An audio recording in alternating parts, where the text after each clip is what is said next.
Uh, Welcome to FTB Weekends. It is Saturday, the 9th of July, 2022. We're recording this at 11:06 a.m.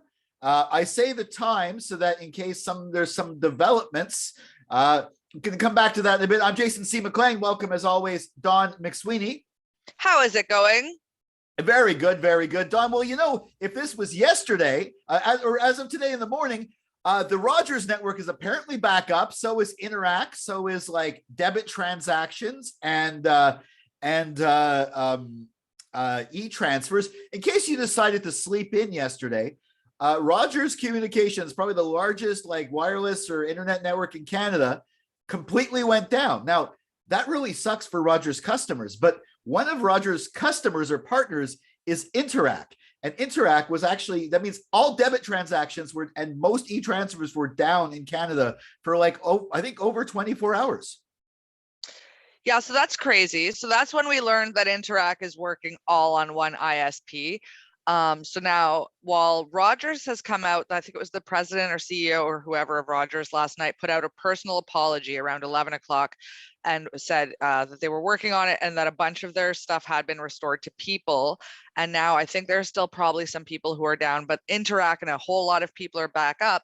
And he said he takes full responsibility. They're proactively refunding people. And like, what more can you do? Like, that's what I want from a company. I was, by the way, thankfully generally unaffected by this.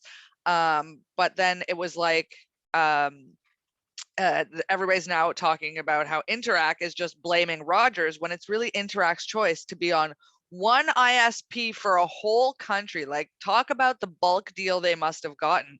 Yeah, that's poor management. Yeah, who does that? Have a backup. Like, yes, make your main focus on Rogers, but then have a backup in case, be like, look, we're going to pay these guys some money to keep them as a backup just in case your whole network goes down. Oh, that'll never happen. Oh, really? Yeah. Well, I mean, just some of for example, I feel bad for people who worked at stores and who had to be the ones explaining this to people. My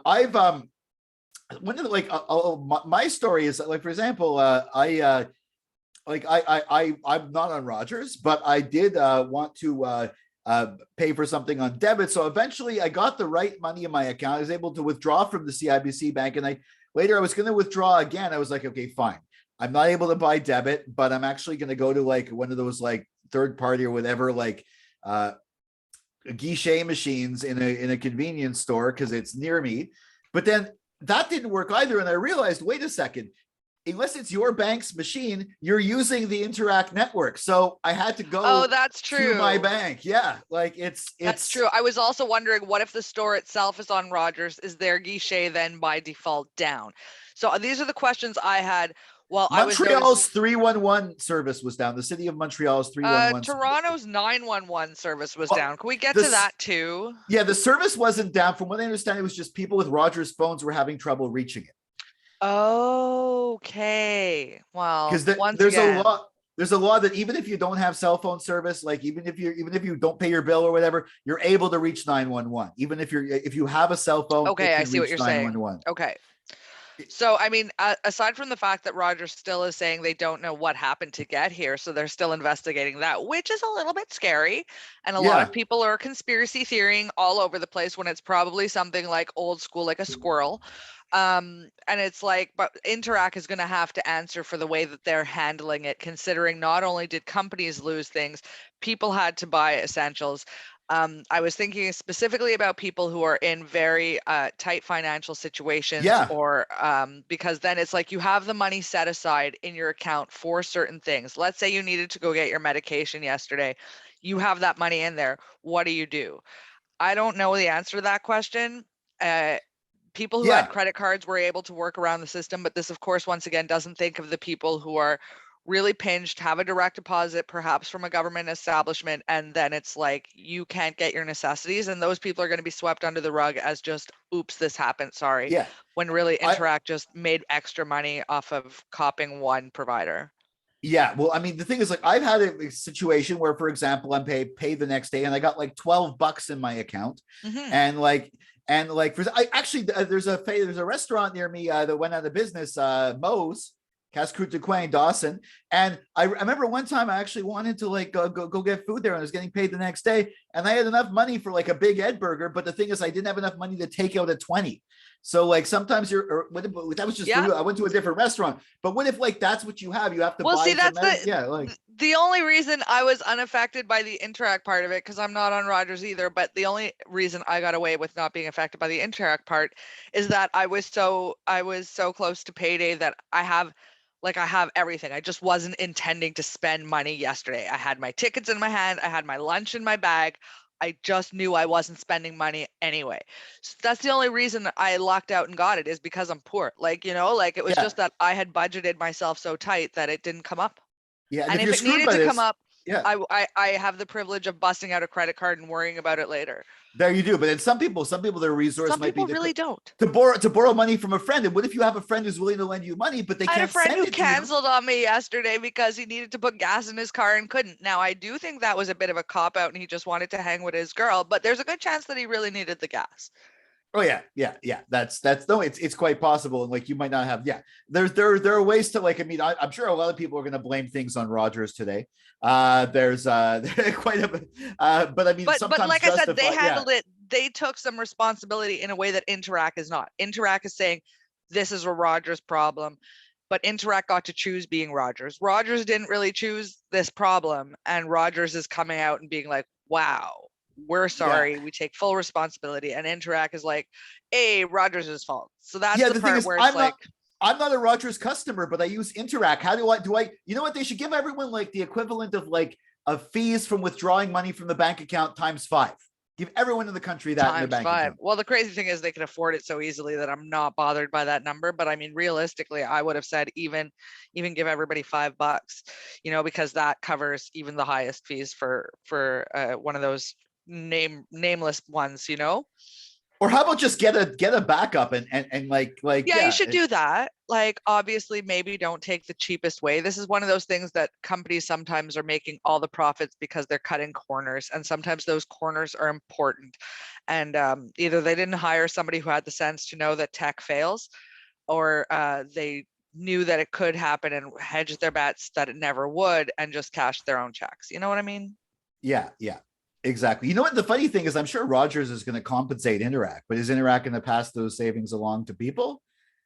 No, that's right now what everybody is yelling about on the internet, where everybody yells and I don't know who listens. But I almost followed Interac on Twitter. I came this close to actually following a debit thing on Twitter. It's weird, but yeah. Why? But anyway, right now everybody's messaging them saying like, are you going to reimburse the companies? Like, so many companies lost so much yesterday. Yeah, exactly. The business providers, never mind the individuals. Well, I guess we could get to some happy news because things are back up and running. And just for laughs, baby. Just for laughs. Coming up, right? Yeah, just for laughs. By the way, we also have a post from James Gartler, who's at Comic-Con, which is going on right now. That'll be up in a bit. But just for laughs, you've been doing some interviews, or you've spoken to some of the people? Well, first of all, even before I knew I was going to get to the privilege to interview people, which I am so stoked about, Scott and I, my boyfriend and I, go to Just for Laughs anyway. Like, Just for Laughs is one of those things that we were actively missing during pandemic. We would see it become summer and be like, remember when we used to go to Just for Laughs? And so having it back, we were already stoked, just like, it's coming. And then I got to interview some people, and holy smokes, am I so excited. So I spoke to Alonzo Bowden, who's going to be hosting what used to be called the Ethnic Show. And I guess it was tongue-in-cheek from the start, but I guess some people just don't see how that's funny anymore. So now it's being called Just for the Culture. Okay. And so he's going to be hosting that. He's, of course, a JFL legend. He was New Faces in '97. He's, of course, won Last Comic Standing. He has a podcast. He's great guy, fab guy. Spoke to him. Can't wait to get that article up online. That'll probably be up, I guess, this Monday at the latest. Oh, that's great. And there's other people you're going to speak with as well. I'm going to speak with Big J Okerson, Skankan's Inside Joke, Inappropriate Podcast. Don't Google that. And but he's going to be here as part of the Nasty Show, which is the appropriate venue for him. Last time we saw him We saw him last time JFL was here, and he was on the Nasty Show, and this time he's hosting. So that's super cool. He's having a great year from a career standpoint, and I am a big fan and can't wait to talk to him. And then that article will be coming up next week. I'm going to be speaking with Mark Forward, possibly others. Samantha Gold, our colleagues, spoke yesterday through all the Rogers troubles. She had Rogers as a whole story, but to Indian comic Veer Das, as well as Rick Mercer. There's a name I know from my past. Well, first of all, shout out Veer Das. He's funny. I've watched his special, but Rick Mercer, come on, that's so cool. Yeah, he was on my TV when I was a youth. Well, yeah, Canadian he's still royalty around, right there. Exactly. Yeah, he's interviewed prime ministers. He's interviewed. Well, it's funny because I always used to love his rant at the end of the show. He was one of the before podcasts, before all that. He was doing that like couple-minute rant where he would be walking by the graffitied walls and he would give his opinion just in a concise, snarky way, and it was mwah. Yeah. Well, Samantha did speak with him yesterday. That interview should be up soon.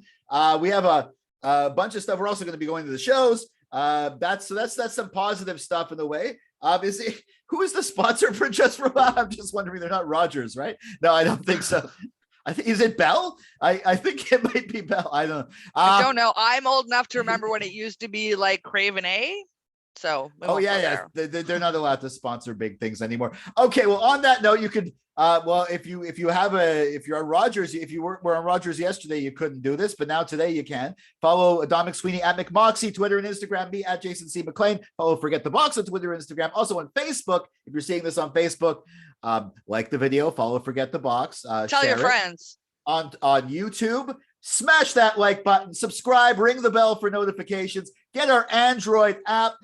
And for daily content, for all of our festival content, we just plug some of our upcoming content, which we don't normally do, but we just did. Check out forgetthebox.net, and we'll catch you next week for another FTB weekend.